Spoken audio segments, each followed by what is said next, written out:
Jornal da Manhã vai conversar agora com o senador Carlos Viana, do Podemos de Minas Gerais, que integra este grupo. Senador, muito bom dia. Obrigada por aceitar ser entrevistado aqui pelo Jornal da Manhã.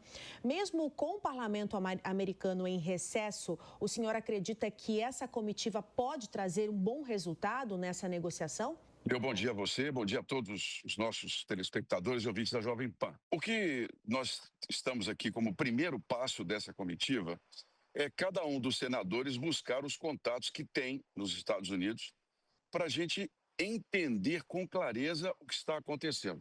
Nós até agora temos uma versão de que os Estados Unidos estariam agindo no tarifaço por questões políticas.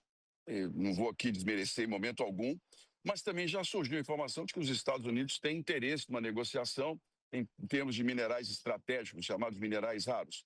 Então, é possível que a gente já entenda que nós não temos um conhecimento de tudo o que está acontecendo. Essa é a nossa função. Eu estou aqui hoje em Miami. Ontem tive a primeira reunião com um escritório de representação de exportadores brasileiros ligado ao Partido Republicano, na tentativa da gente buscar uma interlocução real, que nos faça entender, de fato, quais são os questionamentos que estão por trás desse tarifaço. Hoje, nós teremos outros 2 escritórios, também dispostos mesmo no domingo, a nos ouvir e a levar a nossa mensagem até a Casa Branca de que nós queremos uma conversa fora da política até diplomática que hoje tornou o Brasil um país isolado. O Brasil está completamente isolado. O Itamaraty não consegue contato com a Casa Branca, então cabe a nós buscarmos interlocutores. Outros colegas meus estão também já em Washington, representando o setor do agro, por exemplo, o setor de ciência e tecnologia, e buscando contatos nessa área, porque também serão muito prejudicados. Aqueles que fornecem para a Embraer, por exemplo, são muito interessados em que a coisa se resolva. Então, qual é o nosso principal objetivo? Entender o que está acontecendo. Porque é bom usarmos a Jovem Pan. A Jovem Pan tem um público muito firme, de formadores de opinião, especialmente da direita e os conservadores, do qual eu faço parte, nunca escondi isso de ninguém. Esse tarifaço, se vier, ele não vai escolher lado ideológico ou partidário. Se esse tarifaço vier, ele vai atingir todos os brasileiros, todos nós seremos atingidos. Só não serão atingidos os brasileiros que vivem nos Estados Unidos. Esses estão pouco ligando para o que vai acontecer. Nós não. Nós precisamos preservar a nossa economia, os nossos empregos, e nós temos os Estados Unidos como um parceiro comercial importante. É isso que nós queremos trazer para cá. A entender quais são os pontos negociáveis. Questões internas do Brasil não estão à mesa. Essa questão de julgamento, as questões políticas é um problema nosso brasileiro, mas economicamente, diplomaticamente, o que é que nós podemos fazer para que o Brasil fique fora desse tarifaço? E isso já aconteceu com outros países que conseguiram, por meio de um diálogo muito aberto e franco com a Casa Branca, evitarem uma situação como essa que nós estamos prestes a ver no Brasil. Senador, muito bom dia. Obrigado pela presença aqui no Jornal da Manhã. Eu acho importante o senhor enfatizar essa questão de reuniões já sendo realizadas, porque, inclusive, isso foi alvo de críticas, né? De vocês terem ido na sexta-feira, durante o fim de semana, e aí a expectativa é que houvesse pouca, realmente, vamos dizer, efetividade nas ações para que vocês conseguissem, então, chegar a um acordo. Mas o que, de fato, vocês estão levando para conseguir driblar todas as tarifas que estão impostas já chegando, né, no dia 1º de agosto? Olha, os escritórios de advocacia aqui nos Estados Unidos, eles não são apenas, como no Brasil, representantes junto ao judiciário. Os escritórios de advocacia no Brasil, eles exercem papéis, inclusive, de apoio político. O escritório hoje, às 13 horas, eu tenho uma segunda reunião em que o representante-chefe do gabinete foi um dos organizadores e um dos apoiadores e financiadores da campanha do presidente Trump aqui na Flórida, que é o estado, inclusive, mais prejudicado. O mais difícil da missão, e eu tenho falado isso com o senador Nelson Trade, é a gente entender com clareza o que é que está por trás dessa decisão da Casa Branca. Nós só temos uma versão, que é a versão, naturalmente, que está sendo colocada do deputado Eduardo Bolsonaro. Respeito profundamente, ele tem o posicionamento dele, mas é somente isso? É só a questão política? Ao que parece, não. Eu ouvi ontem e ouvi hoje que há uma insatisfação com o Brasil na questão dos acordos comerciais. O Brasil não teria manifestado diálogo, os Estados Unidos se sentiram não uma parte importante, isso eu ouvi ontem claramente, que o Brasil tem privilegiado a China, tem privilegiado a Rússia em detrimento dos Estados Unidos. Então eles, como são grandes exportadores e têm um relacionamento com o Brasil, o que fizeram? Eles se afastaram da mesa de negociação e o presidente Trump colocou essa possibilidade de tarifaço. Então a gente já começa a entender que o grande problema não é só político, ele também é, mas não é só isso. Há por parte do governo brasileiro atual, do próprio presidente Lula, do governo de esquerda que está no Brasil, um afastamento dos grandes países. A diplomacia brasileira, que hoje se alinhou ao Irã, que se alinhou à Rússia, que se alinhou aos BRICS, é uma diplomacia que está isolada. Para que você tenha uma ideia, o Itamaraty está nos dando um apoio muito importante aqui em reuniões, em marcar e base, mas não consegue contato com os Estados Unidos. Nós estamos com o tempo se esgotando, senador. Muito obrigada pela sua participação, mas ao longo da semana a Jovem Pan vai continuar neste assunto. Conversamos então com... Muito obrigado. Muito obrigada com o senador Carlos Viana. A decisão do presidente dos Estados Unidos, Donald Trump, de impor tarifas de 50% sobre os produtos brasileiros a partir de 1º de agosto preocupa o setor empresarial. Em Minas, os setores têxtil, de aço e de alimentos como café, carne bovina e suco de laranja podem ser impactados. Parlamentares mineiros se dividem quanto à ação do governo nessa questão. Agora a nossa diplomacia, infelizmente, não é mais tão respeitada como antes. Portanto, a questão das tarifas é preocupante. Nós temos que pensar agora em como proteger os empregos, os investimentos e, claro, a nossa economia. Na tentativa de prorrogar o prazo da taxação dos produtos brasileiros, a comitiva de senadores que está em Washington passou a terça-feira em gabinetes de parlamentares americanos, principalmente da oposição ao governo Trump, mas tinha lá um republicano também. O principal objetivo da comitiva é claro: adiar a imposição de tarifas de 50% sobre os produtos brasileiros. Elas entram em vigor na sexta-feira, 1º de agosto. A entrevista do secretário de Comércio, Howard Lutnick, animou a comitiva brasileira. É uma demonstração clara de que nós podemos e temos a condição de dialogar. E não apenas a questão da Embraer ou dos alimentos. Nós temos outros setores no Brasil que os Estados Unidos têm muito interesse. O setor do aço, por exemplo, da produção de ferro-gusa. São setores que eles dependem de nós para que o mercado possa ser abastecido. Bora, pessoal, começar a nossa entrevista importantíssima de hoje com o senador Carlos Viana, do Podemos de Minas Gerais. Senador, muito bem-vindo. Obrigada pela disposição de conversar aqui com o Mercado Aberto, no UOL. Senador, quero começar a te perguntar esse balanção, assim. A gente começa desse cenário mais global, um balanço das visitas, dos encontros que essa comitiva de 8 senadores, uma comitiva suprapartidária, teve em Washington, segunda-feira e terça, segunda no encontro com empresários americanos e depois com parlamentares. Então, se o senhor puder começar a falar do setor empresarial, depois a gente passa para a política. Bom dia, Amanda. Bom dia a todos que nos assistem pelo UOL. Bem, nós chegamos aqui com a missão de tentar entender com clareza e profundidade o que está acontecendo. E com uma espada, né, sobre a nossa cabeça no Brasil, com essa questão do tarifaço a partir do dia 1º. Então, buscamos aliados. Nós conversamos primeiramente com as grandes corporações que têm investimentos no Brasil ou importam do Brasil. Nomes de peso como Caterpillar, Cargill, Dow Química estiveram reunidos conosco na Câmara de Comércio e se comprometeram a um manifesto que nós esperamos hoje seja divulgado, pedindo ao governo dos Estados Unidos o adiamento que nós esperamos e, principalmente, a abertura do diálogo. Agora, o que levou, de fato, os Estados Unidos a nos colocar nessa posição, para, como todos estão dizendo, uma surpresa muito grande. E aqui nós tivemos como entender com clareza. O grande problema são as decisões que o Brasil vem tomando nos últimos anos de afastamento dos Estados Unidos, mas principalmente de um jogo geopolítico que nós passamos a apoiar naqueles que são rivais hoje deles aqui nesse país. Para que as pessoas entendam bem, os Estados Unidos têm dois pilares que sustentam os governos e a sociedade americana. Primeira coisa, ganhar dinheiro.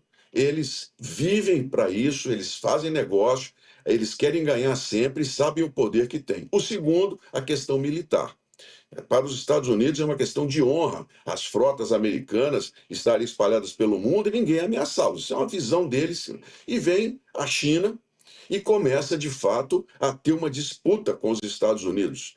E o Brasil, no meio dessa história, que é um parceiro importante, que o Brasil é um país importante, começa com o BRICS apenas um bloco comercial. Daqui a pouco, anuncia-se a troca do dólar, anuncia-se a ampliação de satélites com a China, anuncia-se a construção de cabos submarinos para a transmissão direta dos países. Aí os Estados Unidos se incomodaram. Então, a meu ver, é minha opinião, que a questão política foi apenas uma desculpa, um ponto para se fazer uma carta, que é uma questão pessoal. E eu ouvi isso de estrategistas do Partido Republicano que pediram confidencialidade.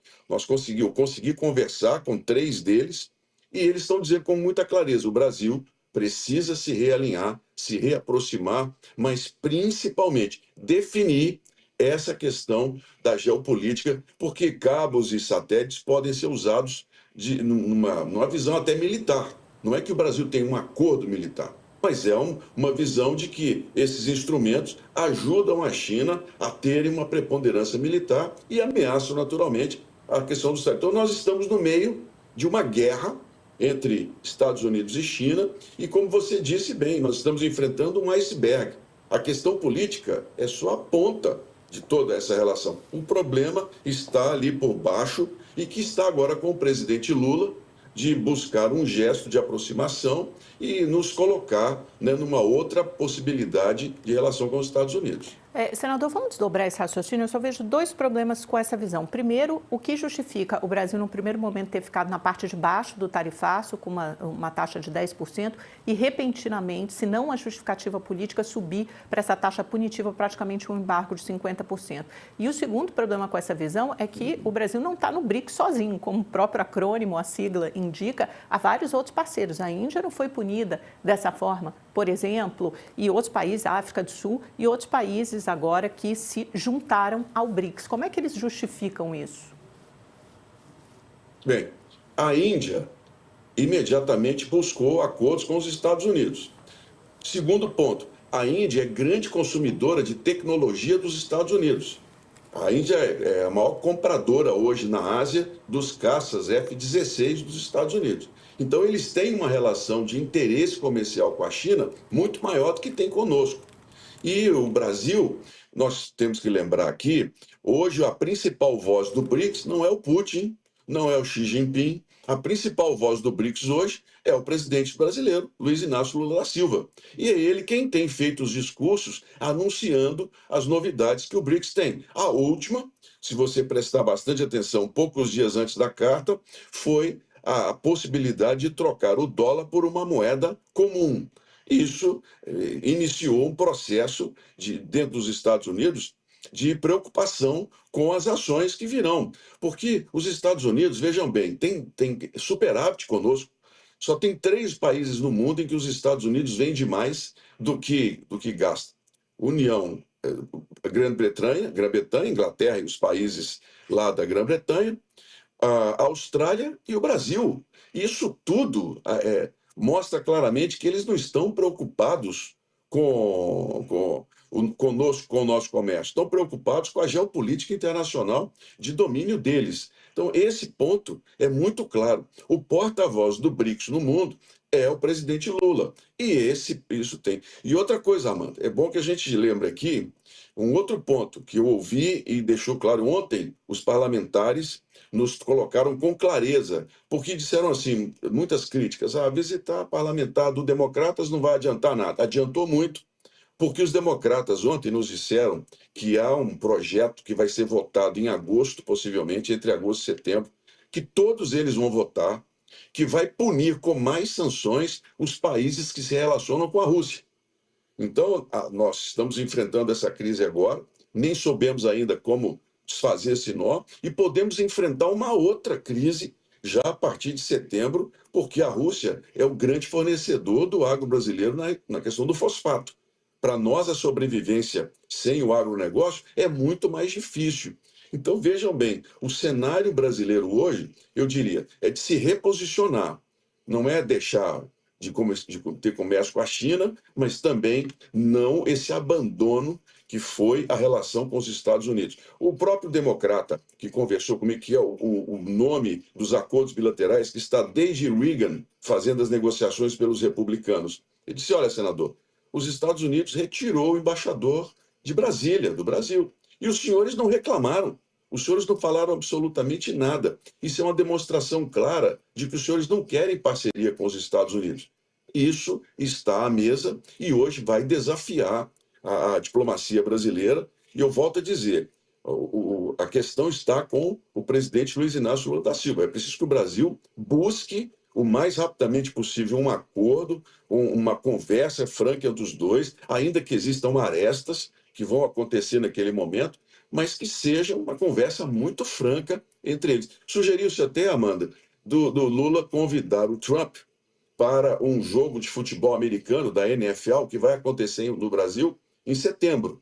Nós teremos um jogo aqui do Campeonato Americano, né, em território brasileiro. Então, se convidar numa boa conversa o Trump para visitar o Brasil. Eles têm boa vontade.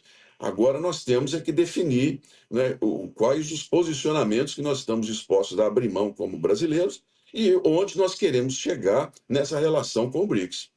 É saborosíssimo esse detalhe de convite para um jogo da NFL no Brasil. Agora, senador, se o Brasil está com as portas tão fechadas aí na Casa Branca, como desobstruir esse canal, para usar um termo que foi utilizado ontem numa entrevista do ministro Fernando Haddad para a CNN? Quer dizer, como chegar até a Casa Branca? Porque mesmo vocês, senadores, enfrentaram dificuldades. Veja que vocês se reuniram com vários parlamentares do Partido Democrata, mas apenas um republicano atendeu vocês. E não foi um deputado republicano muito próximo ao Trump. Quer dizer, foi alguém até que caiu um pouco em desvantagem lá com o Trump, porque votou contra o Big Beautiful Bill, a política econômica lá dele. Quer dizer, tá difícil chegar na Casa Branca, né? Como é que trilha esse caminho de volta?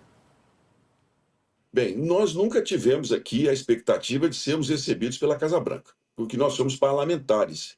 E quando nós falamos em governos, né, presidentes recebem presidentes, ministros recebem ministros, parlamentares recebem parlamentares. Não, eu estou falando do Lula aqui, mesmo. Assim, pois não. Não, me referindo ao Lula, né? O Lula trilhar esse caminho de volta. Olha, a questão eu vou dizer para você, as portas não estão tão fechadas como a gente imagina. Você noticiou há pouco que o encarregado de negócio dos Estados Unidos anunciou que os produtos tipicamente brasileiros, né, não produzidos lá nos Estados Unidos, podem não ter tarifa, ou seja, eles estão analisando as questões ponto a ponto. Nós esperamos que com esse manifesto agora das empresas, os grandes conglomerados, que isso possa surtir um efeito para que pelo menos as diplomacias voltem a conversar. Porque o problema hoje é que o Brasil nem resposta da Casa Branca tem. E eu digo com muita clareza, a questão política do ex-presidente Bolsonaro é apenas uma parte desse assunto e foi usada como forma de se colocar esse tarifaço num primeiro momento.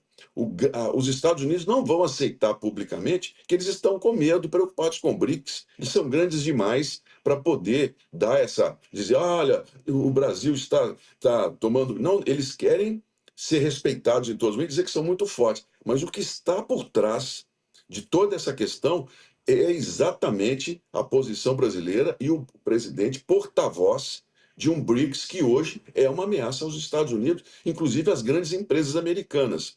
O que se tem que fazer é o presidente brasileiro deixar claro em todo momento que quer conversar com o presidente americano, ainda depois do tarifaço, mesmo que venha dia 1º, que não haja um adiamento, o Brasil tem que continuar insistindo para tentar corrigir esses 3 anos em que não deu a mínima para a relação com os Estados Unidos. O senhor sai convencido daí que o tarifaço entrará em vigor na sexta-feira, pelo seu discurso, até se baseando nessa afirmação do secretário de Comércio, Howard Lutnick, pode haver exceção, com sorte, para alguns setores do agro brasileiro, talvez, não sei, até a Embraer. Pelo menos esse é o pedido do governo brasileiro, mas é importante que não haja medida de retaliação, qualquer tipo de medida de retaliação do Brasil. É isso, mais ou menos? É exatamente. Se o Brasil, e tem uma lei para isso, agir com retaliação, eu acredito que as portas aí ficariam definitivamente fechadas. O que nós temos que fazer é estar preparados para o que vier. Se vier tarifaço, o Brasil tem que buscar saídas, os exportadores têm que buscar um caminho de sobrevivência. Isso vai nos trazer uma tribulação, vamos dizer assim, uma tormenta muito grande, mas pode se superar ao longo do tempo. Mas o mais importante aqui, eu acredito que, dependendo da maneira como nós tivemos esse manifesto das empresas, e isso ficar mostrado para os americanos, o prejuízo que eles terão, há uma possibilidade, ainda que pequena, de adiamento. Eu creio nisso, de que a gente possa ter há uma pequena chance para isso. Mas ainda que o tarifaço venha, eu repito, o governo brasileiro tem que insistir na negociação, nas conversas, porque ontem nós ouvimos do senador republicano, que mesmo tendo o seu problema com o Trump, ele falou, olha, nós estamos fazendo um gol contra, porque nós temos lucro com o Brasil. E isso está sendo falado aqui em meio aos parlamentares. O próprio Partido Republicano tem aqueles que não concordam com o tarifaço ao Brasil, que entendem que o Brasil dá lucro, vai passar a dar prejuízo para os Estados Unidos nessa questão do tarifaço. Então vamos aguardar ainda o dia de hoje, mas nós temos que estar preparados para reagir, não só nas questões econômicas, mas a diplomacia brasileira, o governo brasileiro se mostrar disposto a conversar. Que papel o senhor atribui a Eduardo Bolsonaro e a Paulo Figueiredo nessa orquestração toda? Eles realmente jogaram contra o Brasil? Isso ficou claro nessa visita de senadores de vários partidos do campo político-ideológico? Bem, o Brasil deixou que Eduardo Bolsonaro e outra pessoa falassem o que quisessem. E eles têm uma relação, desde o ex-governo do presidente Bolsonaro, Amanda, eles têm uma relação próxima com a Casa Branca. O Trump sempre foi uma pessoa acessível para os grupos econômicos e para o relacionamento dele. Por exemplo, lá na Flórida, em Mar-a-Lago, que é a propriedade dele, ele reúne representantes de todas as áreas da economia americana, dos que apoiaram a campanha dele e aqueles que ele considera importantes. E considerava importante a relação com o ex-presidente Bolsonaro. E o Brasil, nessa história de se aproximar da China, de não se preocupar com os Estados Unidos, ou seja, não está nem aí para o que aconteceu, o Brasil deixou que o Eduardo Bolsonaro falasse o que quisesse. Então, hoje, Trump e Marco Rubio estão convencidos que o Brasil é um país que não é mais uma democracia, que é um país onde não se pode falar nada.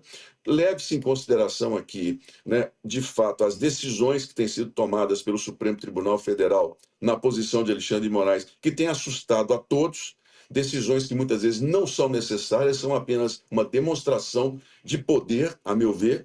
As sanções, por exemplo, recentemente a Bolsonaro, a meu ver, totalmente desnecessárias, é o meu ponto de vista. Foi apenas uma demonstração até egoísta, daquela coisa assim, sou eu quem mando. Isso tudo criou uma imagem muito ruim do Brasil. E não teve interlocutor lá para poder dizer, olha, não é assim. Tem os autos do processo, o Supremo Tribunal Federal está trabalhando com provas, tem as testemunhas, isso tudo pode ser colocado à disposição para poder ser investigado. O Brasil é soberano, mas nós estamos aqui trabalhando com a Corte de Justiça. Não houve essa negociação, simplesmente deixou-se que o curso caminhasse na forma, na narrativa do Eduardo Bolsonaro. E hoje, você viu bem, eu disse aqui, esse assunto é parte do problema. Ao meu ver, foi usado como uma primeira desculpa para a carta, porque para justificar o tarifaço, os americanos, inclusive o governo norte-americano, está buscando um embasamento legal. Eles estão trabalhando até com uma lei que tem quase 80 anos aqui, para justificar legalmente não apenas a intervenção num país soberano, como é o Brasil, porque também isso está sendo colocado aqui, é uma intervenção num país soberano que tem um judiciário que é independente. Eles, para justificar o tarifaço, estão buscando uma legislação própria para que depois eles não sejam, em outros organismos, também atacados como terem feito uma decisão unilateral. Quer dizer, por isso que eu falo para você, nós temos aí assuntos muito mais submersos que precisam ser trazidos à tona do que somente essa questão da narrativa que ganhou parte da Casa Branca, mas que esbarra na certeza, na visão americana de que o Brasil é um país soberano e que tem direito de ter os seus julgamentos sem interferência exterior. Excelente, senador. Muito obrigada por essa conversa. Por que os americanos estão hoje com o pé atrás com o Brasil em relação ao BRICS? Não é porque é um grupo comercial. Eu ouvi isso diretamente de um dos principais estrategistas dos republicanos. O problema é que o BRICS, de repente, o presidente Lula e o próprio presidente Xi Jinping anunciam a ampliação dos satélites de comunicação em todo o mundo, nos países, na Ásia, na África, na América Central e na América do Sul, com o Brasil. Eles falam em cabos submarinos próprios para a transmissão de informações. Isso gera um desequilíbrio na questão geopolítica militar. Não é que o Brasil tenha um projeto militar com a China, mas satélites na mão dos chineses, cabos submarinos em que os americanos não tenham acesso, podem sim, num suposto conflito, numa possibilidade de conflito, serem usados de maneira militar. Fomos recebidos pelos democratas. Eles não podem nos ajudar muito, como disse o Pontual, está coberto de razão, mas podem nos alertar. Por exemplo, a situação pode piorar para o lado brasileiro, porque eles vão aqui votar um projeto de lei que cria sanções contra os países que compram da Rússia. Então você imagine, nós dependemos do fosfato, a agricultura brasileira não sobrevive, vem de onde? Da Rússia. Hoje o Brasil compra muito óleo diesel da Rússia. Então há uma série de fatos, Aline, que nós precisamos agora começar que o Brasil tome posições diferentes. O Itamaraty hoje não tem uma resposta do governo americano. E se nós não fizermos absolutamente nada, o tarifácio virá e permanecerá. Ele pode até vir no dia 1º, nossa expectativa é de um adiamento, mas se vier, a negociação tem que estar aberta para futuramente a gente poder reverter todas essas questões. E isso passa diretamente por um gesto do presidente da República, o presidente Lula, em direção ao presidente Trump. Aqui se entende que quando se anunciou o tarifaço, o presidente Lula se posicionou de várias maneiras em que menosprezou os Estados Unidos. E isso para eles não querem saber. Eles querem parceria porque eles têm superávit conosco. E eles não ligam para isso, porque qualquer outro país colocaria uma estrela de ouro no Brasil. Olha, nós temos lucro com o Brasil. Eles não. Eles entendem que o Brasil precisa mudar o posicionamento geopolítico, especialmente em relação ao BRICS. É preciso que o presidente brasileiro hoje faça um gesto em direção aos Estados Unidos. Os Estados Unidos gostam de ganhar dinheiro. É parte da cultura americana ganhar, ter negociações. Então, o Brasil precisa fazer esse gesto de que eles podem se tornar novamente parceiros prioritários e que importa para nós o comércio com essa nação aqui na América do Norte. Durante a visita dos senadores brasileiros aqui em Washington, eles ouviram de parlamentares americanos sobre essa preocupação. Os senadores foram informados, inclusive, sobre um projeto de lei que está sendo discutido, um projeto que tem apoio bipartidário aqui do Congresso americano para impor sanções secundárias aos países que fazem negócios com Moscou, e o Brasil está na mira. Tanto republicanos quanto democratas foram firmes em dizer que eles irão aprovar uma lei que vai criar sanções automáticas para todos os países que negociam com a Rússia. E não será um decreto do presidente da República, como nós estamos falando do tarifaço. Então o Brasil tem tempo para se preparar, para buscar consenso, buscar diálogo, como não teve nessa questão agora das tarifas a partir do dia 1º.